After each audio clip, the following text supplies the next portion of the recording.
Good morning this Thursday, the 6th of June. I'm Grady Wolf, market analyst with Bell Direct. A rally for the major tech stocks and optimistic rate cut outlook boosted the New York Stock Exchange to a green close overnight, with the S&P 500 and Nasdaq advancing 1.2% and 1.96% respectively to post fresh record closes, while the Dow Jones ended the session up 0.25%.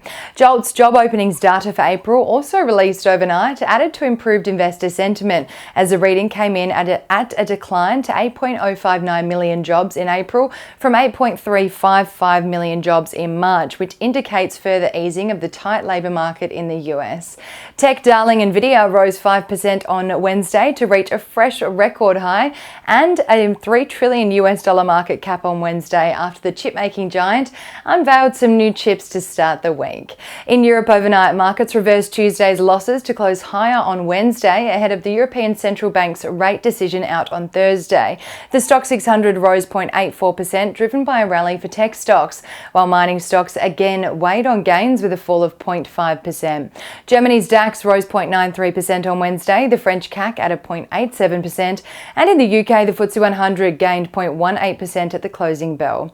Markets across Asia closed mixed on Wednesday as India's index rebounded from Tuesday's tumble to close 1.98% higher, while Japan's Nikkei fell 0.89%, and Hong Kong's Hang Seng was little unchanged at a 0.06% decline at the closing bell.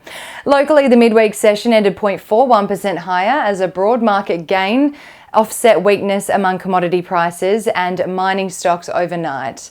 The local rally also took lead from Wall Street's gains on Tuesday, and Australia's GDP data indicating softer economic growth than economists anticipated in the first quarter.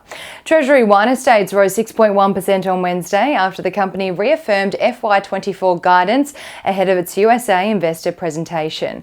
Medibank private shares dipped 1.2% on Wednesday after Australia's privacy watchdog, the AIC, announced it will take legal action against the healthcare insurer for failing to safely and securely protect the medical details of 9.7 million Australians during a cyber attack experienced in 2022, with fines from the watchdog potentially topping $21.5 trillion. The Australian economy grew at a rate of just 0.1% in Q1, which was below economists' forecasts of the last quarter's reading of 0.2% growth, indicating inflationary pressures are continuing to eat away at Australia's economic stability and expansion.